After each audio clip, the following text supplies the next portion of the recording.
All right, kia ora everyone. Today we're here in New Plymouth where we've launched Labor's Climate Change Manifesto. In government we have been absolutely committed to reducing New Zealand's greenhouse gas emissions and tackling the challenge of climate change. I think New Zealanders will see every day that climate change is here, it is real, the science is beyond doubt, and the challenge for any government now across the globe is to make sure that we're taking appropriate action. We have been committed to reducing our emissions and we have succeeded in doing that. For 3 years in a row we've been reducing New Zealand's emissions and we want to continue to accelerate our progress in that regard. Renewable energy is a really important part of that. It's been a big focus for my visit here in New Plymouth. You will have seen that we've been looking at solar energy, for example, and we've also been talking about hydrogen and the potential for green hydrogen to play a really big role in the transition of our energy use in terms of transport. I think the plan that we have set out today is a realistic one, it is a comprehensive one, it actually tackles the challenge of climate change and it makes it clear to New Zealanders that if they want to see real action on climate change, then re-electing a Chris Hipkins-led Labor government by giving their party vote to Labor is the way to achieve that. I note in other news today that Christopher Luxon has come to the realisation finally that he would probably have to work with both David Seymour and Winston Peters to form a government after the election. I want to, for once in my life, agree with David Seymour that would be a right-wing circus. New Zealanders deserve stability in government. They would get that under a government that I lead. We have proven that we can lead New Zealand through some challenging times with stability, with consistency and with certainty, and that's exactly what I would be committed to. New Zealanders would not get that from a three-headed monster of a National Act New Zealand First government. Chris Luxon says that at the end of the day you'll probably do the same thing with New Zealand First. What do you make of that? I made a principled decision to rule out working with New Zealand First because I do not believe that the platform they are campaigning on is compatible with my values or the values of the New Zealand Labour Party. The fact that Christopher Luxon seems to think you can say one thing during an election campaign and then do the opposite immediately after the election actually speaks more to his integrity and his values. So that's a categorical no, no matter what happens, you're not going to work with Winston Peters in a coalition? I have been very clear about that. You would rather be in opposition than work with Winston Peters? I have said that New Zealanders deserve to know who we would and wouldn't work with before an election, and I've made it very clear that we would not work with New Zealand First. Winston calls you after the election and says you can't work it out with the Nats and you guys potentially could, you have the numbers, and he calls you. We will not be working in government with Winston Peters and New Zealand First. What in your climate manifesto is new spending and new commitments to things, because it does look like a packaged up things of things we've already heard about? Well, we're very proud of what we're doing and we're very proud of our commitment to the Climate Emergency Response Fund. So you'll see the new initiatives that we're proposing in our manifesto will be funded in the main from the Climate Emergency Response Fund. I would note that the National Party proposed to raid that for tax cuts. That will do nothing to reduce New Zealand's greenhouse gas emissions. It will do nothing to transition us to renewable energy. We think that we set up that fund for a reason, because climate change is real, it is an emergency, and we need to do something about it. Just back on Winston, I mean, you made quite a big show of ruling him out. Chris Luxon's come through today saying essentially he's ruling him in. I mean, looking at the polls now, can we essentially as New Zealanders kind of guarantee that Winston is back? If New Zealanders want a stable government with a proven track record of leading New Zealand through some very difficult times, then they should give their party vote to Labor. Yeah, I know that. I'm just wondering, in terms of in Parliament, are we now more likely than not to see Winston back in some capacity? If Winston Peters is part of a National New Zealand First Act government, it will be a recipe for instability, it will be bad for New Zealand's economy, it will be bad for the country overall. Ultimately, voters are going to make that decision. And just at the big... I think it's going to be a very close election, yes. But at this stage, given what the polls are saying, I mean, because when you look at the polls and something Chris Luxon says, I mean, it's similar to what he was saying ahead of the first debate in terms of expectations. But do you think that either the polls are wrong and Luxon's right or not? I think it's certainly going to be a much closer election than people might have been anticipating. I think every single vote is going to count. And my message to New Zealanders is if you do want stable government with a proven track record, then giving your party vote to Labor is the best way of achieving that. Was the government that you had with Winston Peters a left-wing circus? No.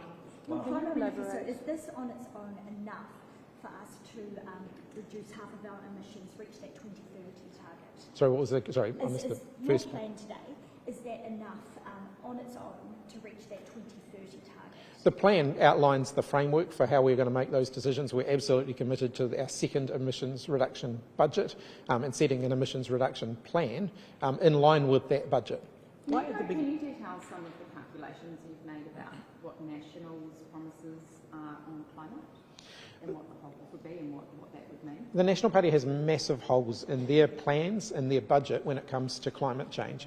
They want to dial back all of the things that we are doing that are actually leading to significant and meaningful reductions in New Zealand's greenhouse gas emissions. Dialing back the clean car discount, for example, would mean that we would turn our backs on the fact that we are now one of the fastest countries in the world when it comes to uptaking clean electric vehicles and other hybrid vehicles. Things would grind to a halt that we're really confident are going to help us make a meaningful reduction in our emissions. Another example is the Giddy Fund, where we're working with industry to decarbonise industry because we know that's actually how we're going to get some of the fastest reductions in our emissions. The National Party say that they want the emissions trading scheme to do more of the work when it comes to reducing our emissions. That means only one thing, a higher price for carbon. In order to achieve the sorts of emissions reductions that we need, relying solely on the ETS, you're looking at a minimum price that would equate to 40 cents a litre extra on every time you fill up the car. So by moving away from the other things that we're doing, National are effectively choosing the most expensive way of tackling the challenge of climate change, and that means every household will pay for that. It means any benefits they get from tax cuts would well and truly disappear by the extra costs they would face. Why do you think you get to claim the climate change high ground when you're on your fourth attempt at charging for agricultural emissions? Because we have a proven track record of reducing New Zealand's greenhouse gas emissions, and because we've got a plan, a concrete plan that we've set out that's going to continue to do that. And also, aren't you rating the Climate Response Fund as well as National? No, not at all. We did a top-up of the Climate Emergency Response Fund earlier in the year. As some of those initiatives have come in cheaper, we have taken some of that money back again, but overall the money that we put into the Climate Emergency Response Fund is being spent on the climate emergency. Did you left a hole in the climate budget because you turfed out some of those climate-friendly policies? I've just gone through. If you're talking about the Climate Emergency Response Fund, we actually put more money into it to accommodate for the fact that the carbon price was lower than initially forecast. Just at the beginning of... Do you think Winston Peters would be a handbrake on climate action if he was part of a national-led government? I think Winston Peters would be a handbrake on climate action and action on almost any other issue that's affecting New Zealand. Right at the beginning of your stand-up, you very specifically labelled this a Chris Hipkins-led government. Why did you feel the need to say that? Because ultimately I've been in this job for 7.5, nearly 8 months now, and I'm campaigning for a full term at it. My message to New Zealand is really clear. I've been focused on refocusing our government on the issues that I know that they care about. That's what I'm going to continue to do, and with a full term, then they would see the benefits of that. Will you go a bit harder in the debate this week? It's another 48 hours to go, but you'll be able to form your own judgment after that. Will there be a significant shift in strategy on your part, would you say? I've been really clear from the beginning of this campaign that my focus on the campaign is getting out there and talking about what we will do and talking about what the risk of a change is, and that hasn't changed. Just in terms of some of the locations you've visited, I mean, it's a bit of, we've seen in previous campaigns there's been a lot of walkabouts, a lot of meeting lots of members of the public, whereas you're more, today you were visiting businesses in pretty contained places instead of going out and meeting people on the coalface. Is that a deliberate choice by you? Not necessarily. I mean, we'll certainly do more walkabouts, but there have been a few challenges to the ones that we've done so far, but there'll still be more of them. So those challenges being people... Those actually do tend to happen in the last few weeks of the campaign rather than towards the beginning of the campaign. I know everybody remembers them as the iconic scenes from the 2020 campaign, but they did tend to happen in the last few weeks rather than right at the beginning. And you called National Act and New Zealand First a three-headed monster, but if you were trying to get into government, you'd need Te Pāti Māori and the Greens. I mean, are you not sort of the same side of a different coin? And all three parties have a track record of working constructively together. On the previous topic, how are you confident that you're getting, I suppose, the most up-to-date information on how the public are feeling if you're not doing the usual kind of walkabouts? I know that you said that they happen towards the end, but how can you be assured that you are assessing the public sentiment correctly at the moment? Well, that is part of what campaigns are all about, and we're still out and about meeting people. We've got one of the biggest door knocking and phoning campaigns that we have ever done in our history, and that is absolutely being fed through to me. Yep. Are you getting on the blower yourself? I've gone and seen a few of the teams and had a few phone calls, but not much in the last few weeks. I mean, the more people that goes through, the more likely it is that information changes, right? So, would you ideally want to do more meeting with Joe Blogs rather than going to specific businesses, but perhaps things around safety or disruption are interrupting that? As I've indicated, you will see more of that in the next few weeks. Megan, just as campaign chair, is there any safety consideration to that decision? Why perhaps we're not seeing walkabouts at this point? Oh, look, I think the Prime Minister's been through that, but just on your point about whether things get filtered before they're fed to the Prime Minister, I can give a categorical assurance that they're not. No. I think he gets a pretty good readout of what the teams are hearing on the phones and the doorsteps. And as the Prime Minister said, we have been knocking on tens of thousands of doors. We've been making tens of thousands of phone calls, and we will be ramping that up over the next few weeks. And the Prime Minister gets a pretty good readout of what the team are hearing. I have some questions for the Immigration Minister. Yep, sure. Andrew, why don't you take the stage, Andrew? Absolutely not. You said you directed Immigration New Zealand to strengthen checks on employers in the AEWV scheme. Yep. How exactly will those checks be strengthened? So any employer who is a labour hire company, any employer who is applying for a reasonably high number of job checks, I think over 30, is going to automatically be effectively sort of audited pre any approval. They're being asked to provide additional information to justify both getting accreditation and having the number of job checks approved. And so I think the post, the sort of the 1 year audit was the numbers at around about 15% of employers I think were getting audited. Is that now going to mean that there's a higher percentage of employers who are audited? Those were post-approval or audits. I'm more focused on what happens pre-approval, and for those whose accreditation is coming up for renewal, I want those checks to happen before any accreditation is renewed. I see. And you also mentioned checks on triangular employers. What sort of things must Immigration New Zealand look for when scrutinising those employers? Look much more closely at their viability, the size of the company, and we now have a requirement that of those companies, the labour hire companies or triangular employer companies, at least 35% of their workforce must be New Zealand domestic workers. It can't be overloaded with overseas migrant workers. And one company implicated in the current RNZ investigation has told us that charging migrants through the roof for jobs that don't always exist is quote unquote rampant in New Zealand. Do you believe that to be true? Well, we know it is true in some cases. If employers are doing that, then they're almost certainly committing a criminal offence. That is why we have a number of investigations underway into a number of employers. And some of those investigations are involving both immigration and police. And I've asked Immigration New Zealand to make sure that as they're investigating criminal conduct by employers, they are also considering the recourse under the Proceeds of Crime Recovery Act. Employers who are acting that way and who face charges can expect to see assets frozen until criminal charges are processed. They're going to get the foot thrown at them. Yes. Mr Little, just an immigration question. On the Labour's overstay amnesty, National Leader Chris Luxon, his initial reaction to that policy was that it rewarded lawbreakers. Is that fair in the context of the Dawn Raid? No, it's not. Many of the people who we're talking about are people who have been here for some time with their families. They've been working, they've got families. And really one of the big prompts to the policy is the fact that it's their kids who are now ending their secondary school, wanting to do tertiary education and can't get access. So regularisation means they then can embark on their lives. Their parents, who in many cases have been here for many years, can now have a peace of mind that they can truly settle and make sure that they can support their kids and next generations. Is there any cost savings as well in terms of officials investigating illegal migrants? There might be some. I think what's more about it is that it gives a whole bunch of families who are well settled here some peace of mind.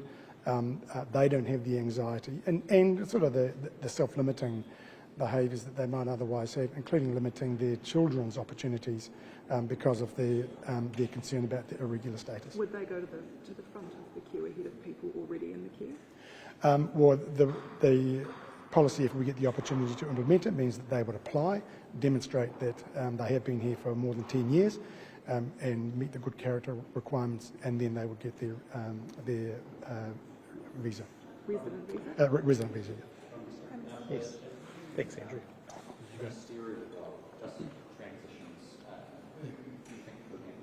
I'm not going to do an allocation of cabinet responsibilities, 3 weeks before an election. Something that I would look forward to doing after the election. Would you prefer to see that portfolio tied closer to climate change or?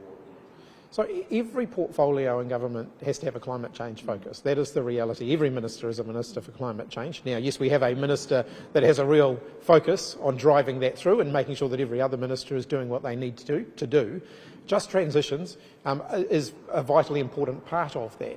It includes looking at workforces where their jobs are going to disappear and making sure that we're supporting them to retrain and upskill. It means looking to the future and making sure that we're supporting New Zealanders to get there. Do you commit to putting?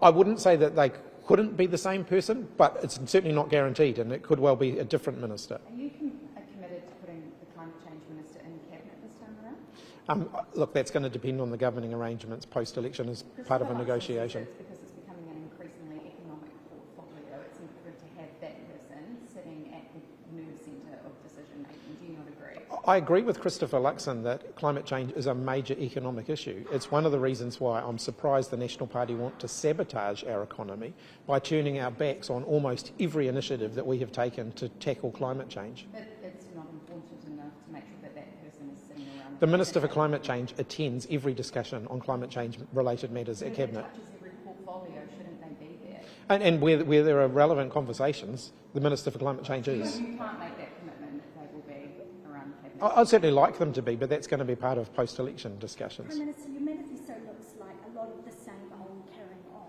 Why not something more radical here? Because what we're doing is working. We've mapped out, some time ago, a plan that's actually working to reduce New Zealand's greenhouse gas emissions. We've set out a plan that's accelerating our transition to more renewable energy sources. We've set out a plan that's seen us, get one of the highest uptakes of electric vehicles in the world.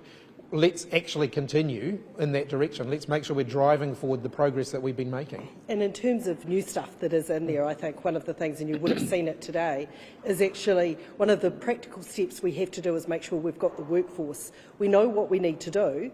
We need the people with the skilled trades that can go out and install the solar panels, the doubling of the solar panels that we've announced we want to do. We want to do the deep retrofits of houses. This requires skilled tradespeople to do it, and that's what a Labor government will commit to. The progress we have made on tackling climate change over the last 6 years is not a given. With a change of government, many of the things that we're doing that are making a meaningful difference will disappear. How often do you get those briefings from your door-knocks and your phone calls? What do they contain? I'm touching base with the campaign team daily. Do they give you daily polling? I'm not going to give you chapter and verse of every strand of advice that I get, but I'm touching base with the campaign team every day. So you get a briefing every day? I talk to the campaign team What every about day. polling? Do you get any sort of indication of where you were sitting at the polls? I don't share that Oh, publicly. you were pretty candid a couple of weeks ago. I don't share that publicly unless I want to. Okay. Yes. Do you feel as though you're kind of getting into your groove a little bit in terms of the one-on-one people interactions? That you feel as though you're getting a little bit better at that? Sure. Do you or not? I mean, it's a serious question. I don't think I've ever had a problem with that. He's always been Megan great. Wood, sorry, I've got a quick question. How exactly would Labor's public housing policy increase our low public housing stock among the lowest in the OECD? By building more houses. So what we've committed to is beyond June 2025 to add an additional 6,000 houses. I put this in stark contrast to the National Party, who have confirmed from June 2025 there will be no additional state houses added in New Zealand. That is a choice people have at this election. A Labor government that is committed to adding houses, and a National Party who has come out and said post-June there will be no additional state houses. Sorry, just hot off the press, National says that Labor is spreading misinformation on climate change because you're claiming that they haven't announced any climate policy. What's your response to that? Well, they've announced Are you it. spreading misinformation? No, it's a bizarre claim. Are they stating what their climate policy is? Yeah. Their electrifying New Zealand policy, for example, to double New Zealand's renewable energy, their EV charges network. Next thing you know, Christopher Luxon will be touting the fact that he's doing recycling in order to try and tackle climate change.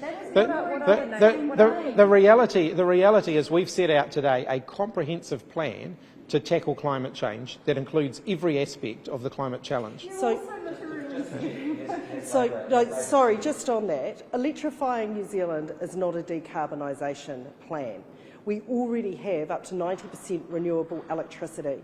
What the National Party are walking away from is how it is that we work with industry to move them off burning fossil fuels in industrial use and onto clean renewable energy. That is the bit that they're walking away from. And the EV charger stuff is happening anyway. In fact, there was money in this year's budget for the rollout of an EV charging network. We are not seeing anything from the National Party which will reduce emissions in New Zealand, and we're still waiting to hear how they're going to fill the hole of the emissions, all the programs that they're slashing that do cut emissions. Has Labor said that National hasn't announced any climate policy? I don't think so. But, I'm happy to check. Mr Hipkins, I was talking to a Carterton sheep and beef farmer yesterday, Yes. who said that he feels the Labor government's gone too hard on farmers. There's too much red tape, there's too much regulation. He wanted more carrot, less stick. Has Labor been too hard on farmers? We've been absolutely focused on supporting our farmers to make a transition to more sustainable farming. We have to recognise that their access to international markets for their products is actually going to depend on us staying at the forefront of being the world's most sustainable food producer. We can't simply say we're just going to back off that to give farmers a break when actually that could erode the market access that they have at the moment. What's your message then to that farmer that says, you know, Labor's lost the plot on this stuff? Well, we've been working through Hawaka Ikanoa in partnership with all of the relevant stakeholders in the farming sector to put a price on agricultural emissions, because we do see it as vitally important to New Zealand's future as a sustainable food producer. We don't think that just burying our heads in the sand and saying we'll worry about that next decade is actually a responsible thing to do, and I don't think it's in farmers' economic interests for us to do that either. Glenn. Sure. Step on up. Thoughts on how you're going, how you're shaping up? Fabulous, yeah. I've been working hard for the last 3 years and during the campaign. Out 6 hours yesterday down at Opanaki with our team door knocking. Really positive. We keep hearing things around what we're doing. We're going in the right direction. No, we don't do. The poll is the poll on election day. We're really committed just to charging ahead and continuing to hold the seat. It's been a red seat in previous terms. It'll continue to be a red seat come October 15.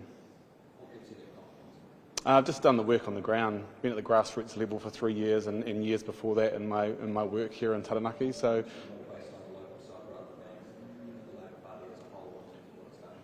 I think the Labor government's has had huge investment here in Taranaki. Looking at our roading infrastructure, whether you're going north or south, safety improvements, look at Mount Messenger bypass that's happening.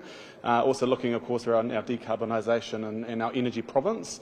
I'm really excited about Taranaki holding that mantle of being the energy province for years to come, but it's the clean energy province. You look at what's happening with offshore wind, look what's happening with green hydrogen, look what's happening with solar. There's so much going on here. I'm really confident that people are seeing that. And 3 years ago we door knocked. We had, there were questions about oil and gas. I've not had one question on the doorsteps this election around oil and gas because people all see the future and what's possible. Did the ban hurt the economy here? The economies continue to go well. Our economy continues to grow here in Taranaki, so we're doing well. Cool. Thanks, everyone. All right, thanks all. All right, keep moving. I don't want to damage the artwork. Yeah.